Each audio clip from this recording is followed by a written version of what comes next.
Pemirsa, untuk membahasnya telah hadir di studio anggota Komisi 1 DPR RI, Bapak Sukamta. Pak Sukamta, halo, selamat malam. Selamat malam. Terima kasih sudah hadir. Dan kemudian juga hadir mantan Wakil Kepala BSSN sekaligus pengamat geopolitik global, Dharma Paurikun. Pak Dharma, halo, selamat malam. Malam. Terima kasih sudah hadir. Lalu kemudian hadir juga Koordinator Masyarakat Anti Korupsi Indonesia atau MAKI, Mas Boyamin Saiman. Mas Boyamin, halo, selamat malam. Malam. Terima kasih sudah hadir. Dan kemudian pakar keamanan siber sekaligus juga Ketua Komisi Tetap Cyber Security Awareness Aptiknas, Mas Alfons Tanujaya. Mas Alfons, halo, selamat malam. Terima kasih sudah hadir. Malam. Dan satu lagi narasumber saya, Hairul Fahmi, pengamat militer ISIS. Mas Hairul Fahmi, selamat malam. Selamat malam. Terima kasih Bapak-Bapak. Kita bahas sesuatu yang sebenarnya amat penting pada malam hari ini.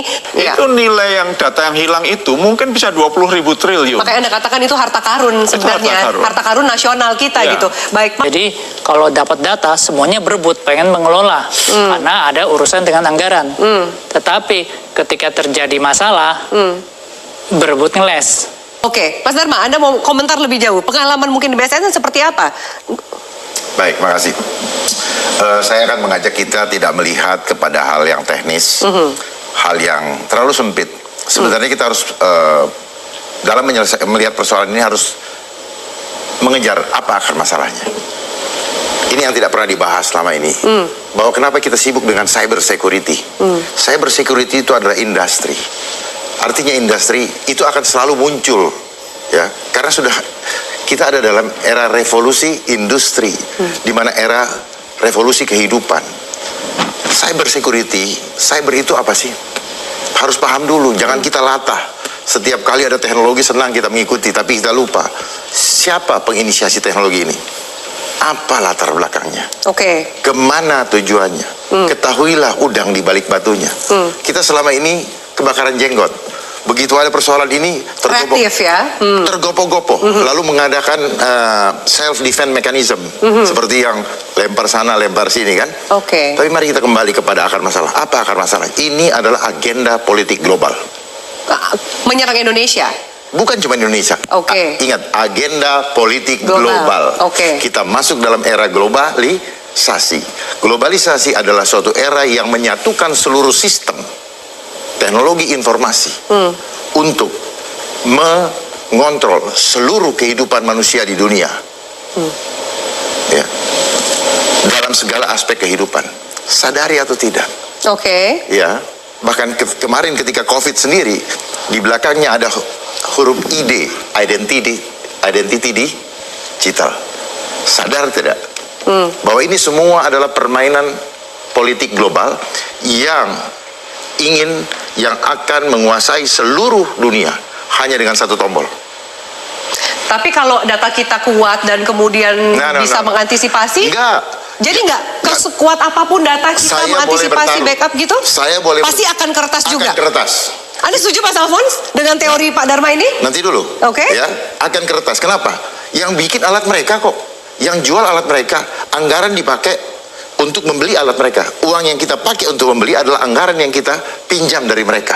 Lalu mereka menyediakan alat. Saya mau tanya, SPBE siapa yang membuat? Sistem apa?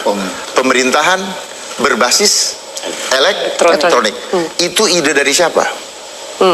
Ada yang nggak yang menelusuri? Apakah ide anak bangsa? Bukan. Ide dari global yang ingin membuat semua proses kehidupan di dalam suatu negara yang di bawah United Nation itu dikendalikan dengan itu.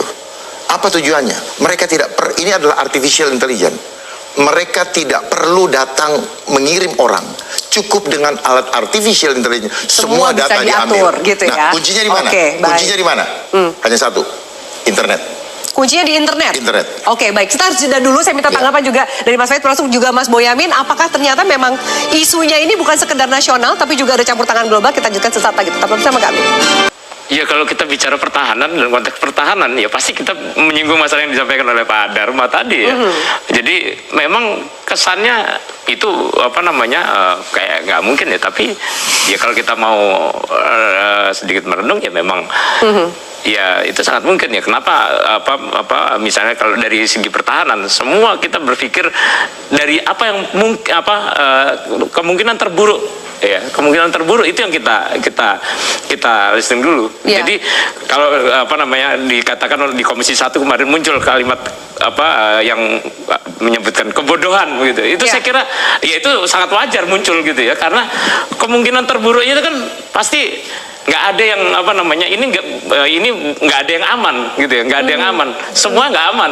Jadi karena nggak aman ya harus dipikirkan bagaimana pengamanannya, bagaimana kemudian tadi yang paling penting yang disampaikan Pak Dharma tadi soal kemandirian tadi. Iya. Bagaimana kita dalam hal pengamanan itu kita juga tidak juga mengalami kerentanan karena pengamanannya kan gitu.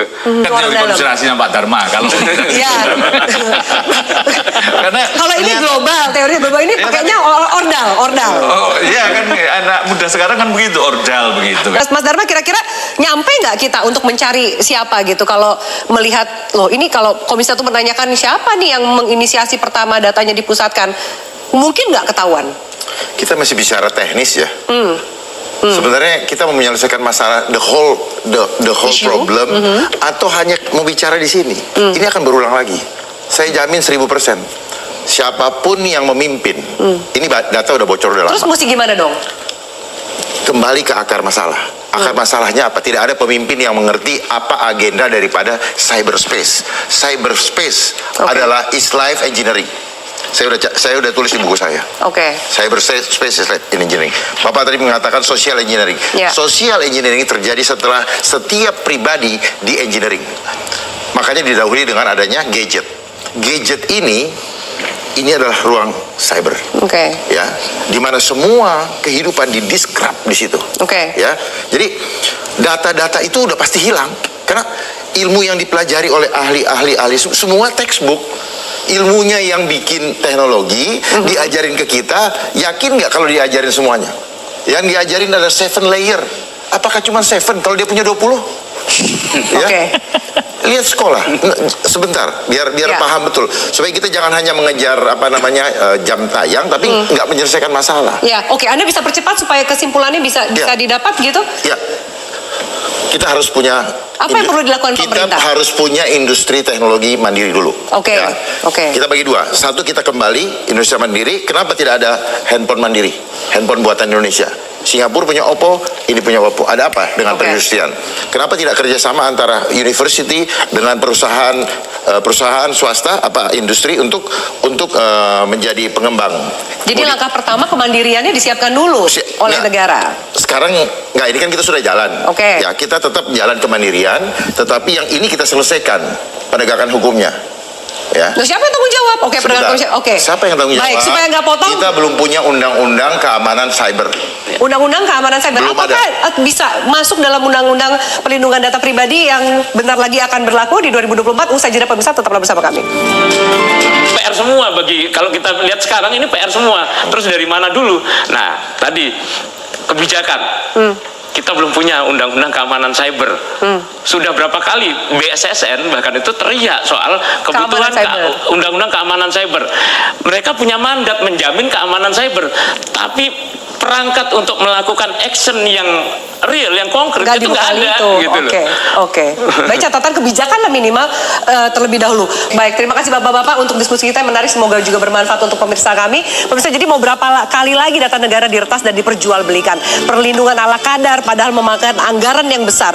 Cukup sudah saling tunjuk, sembunyi tangan para pimpinan, segera berbenah, perkuat keamanan agar tidak ada lagi ancaman yang lebih besar di depan. Karena ujungnya masyarakat yang terus menjadi korban. Saya Fitri Malik undur diri. Selamat malam. Sampai jumpa.